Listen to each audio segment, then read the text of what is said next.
Okay, I'm going to get back to it. Already calibrated the scales, got the brass ready to go, made sure trap door shut. Kind of have a number where I want to start with this. I'm going to start with 42 grains of the Varget. I'm not sure if that's going to be fast or slow. We might look that up in the book, see what the recommendations are. I think it's middle of the road. We're going to find out. I'd really like to have these bullets hitting at about 2,400 feet per second, give or take. Some of the best 308 I ever loaded was a friend of mine named Bob. His best bullets out of his Seiko were 2390. He could shoot same holes at 200 yards. I don't think we need 20. I think we're just going to start with 10.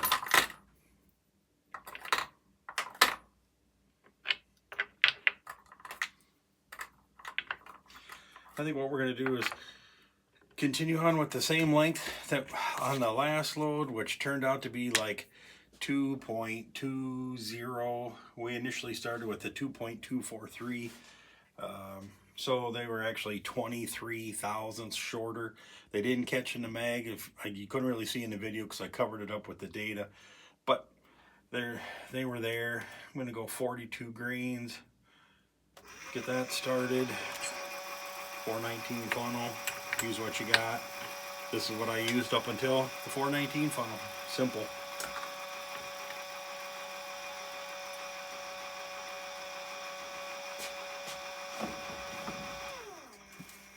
Day book, 308, 180 grain SSTs, Varget, high side 42.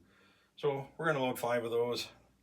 42.4 says the max load. I don't get too excited about the max load. That's kind of a warning for me.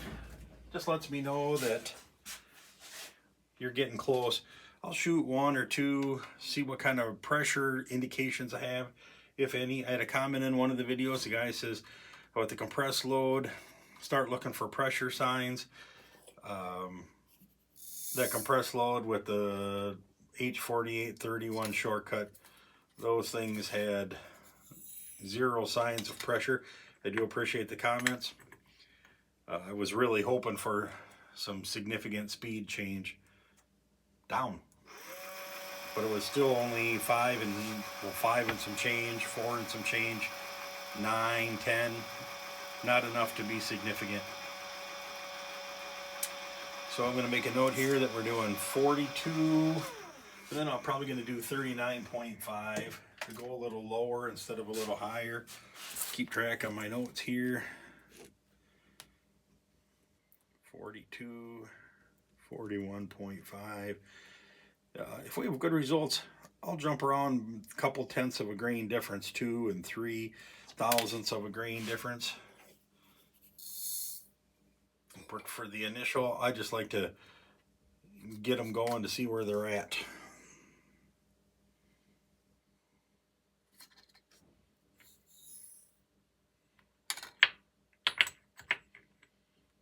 I can see I have these in the wrong holes. They should be in these ones.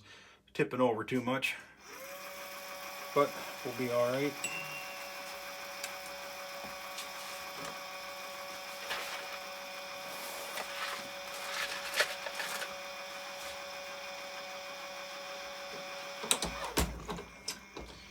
Check these.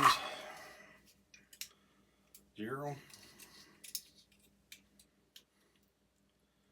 So these ones are coming up at 2.195. I'm actually pretty happy about that.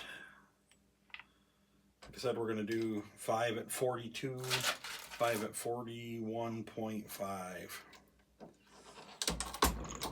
Try not to make these videos too long. If I have a chance today, it is Sunday at my house. I do need to get these loads, something going with them. I'm leaving in a couple days for a hunting trip. Excited about that. Worst case scenario, if these don't perform the way I want, I'll go to something else. I'd hate to say I'd buy ammunition, but I think if I get these shot today, see how they go, I could quick load up the other 40 of these. I don't know that I'd need that many, but it would be fun to have that many. I don't know, so far all these have been going pretty consistent. Scales are lining up today.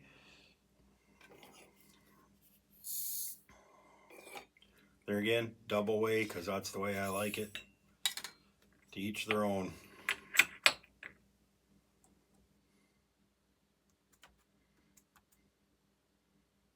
Nope. Cancel. We wanted 42. I don't know what I was doing.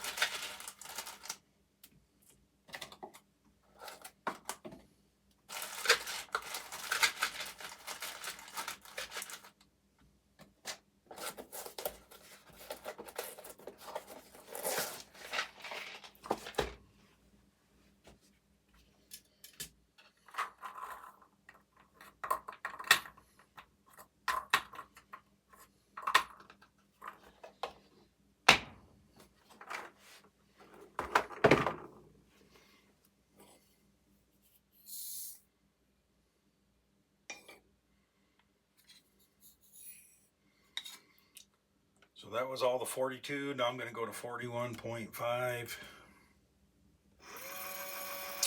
think we're going to do some more priming of some other stuff. Finish up these ones. And I think we'll grab some 5.56, primer some of those.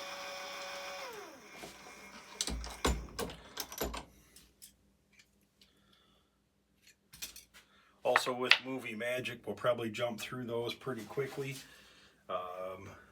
Just because I need to have a bunch loaded.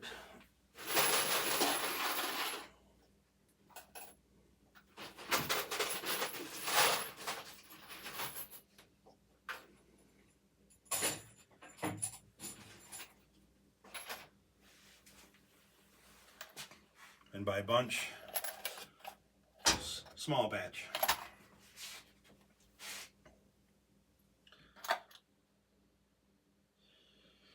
These ones all should be sized, trim, chamfered. I don't load a lot of 5.56 or 2.23.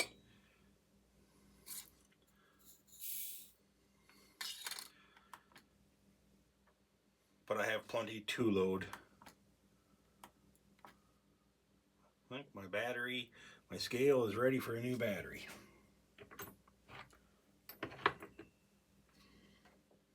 Okay.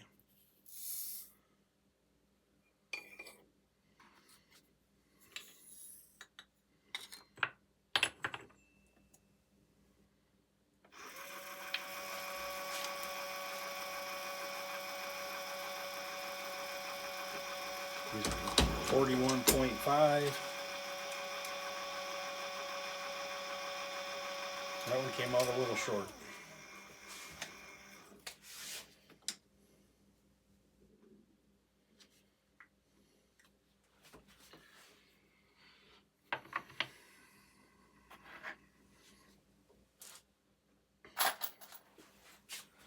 So doing those ones, the 5.56, we're going to switch this over to the small rifle primer adapter. We'll go through some of that. There's a tool in there. Reach in there, there's a center post which fits, changes the post in the middle from a large rifle to a small rifle or pistol. Just switches it from large to small or small to large.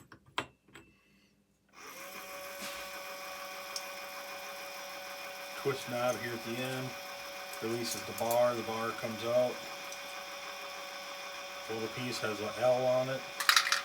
I'm going to put the small. probably should put the plug down through the middle first.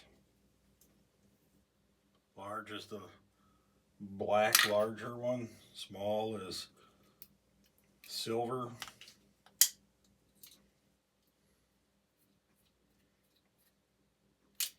That's the tool, if you want to call it, knurled at one end.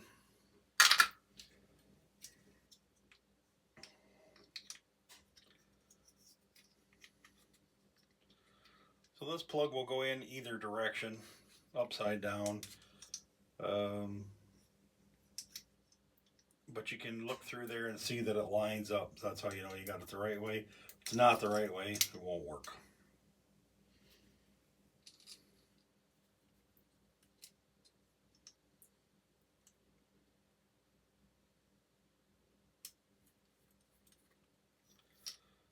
Okay, that's set up. Let's finish these bullets.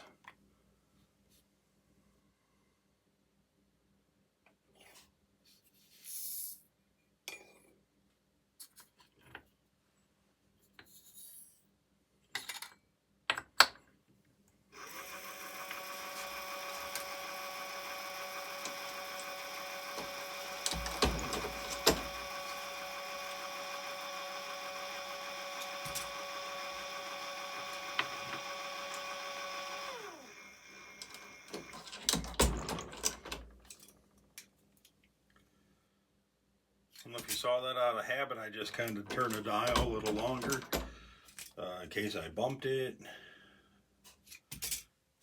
But yeah, I like to make sure I have room to adjust it if I end up short or rather have it be too long. Can always give her a little turn and take it down.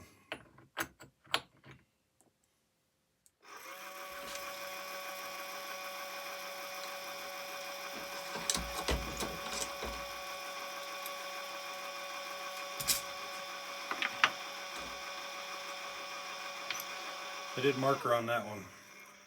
If I keep them in the same row, then I'll know which ones are which. Label. Label, label.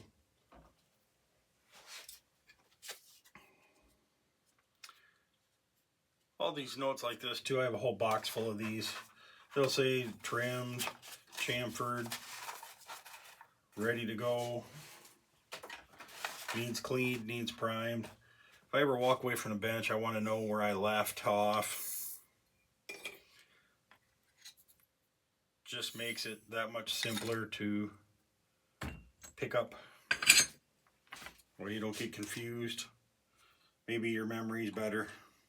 Mine's not. Okay, those ones are all good to go. Here's a few clips of some small hogs that I happened to see at the end of 2 different nights. I was hoping a large hog or big sow or something would be rolling around behind these ones. No such luck. No animals were harmed in the making of these 2 clips. But it was fun just watching them, seeing them out there. It was a pretty good hunting trip overall. We might talk about that some more. But thanks for watching this video. See you on the next one.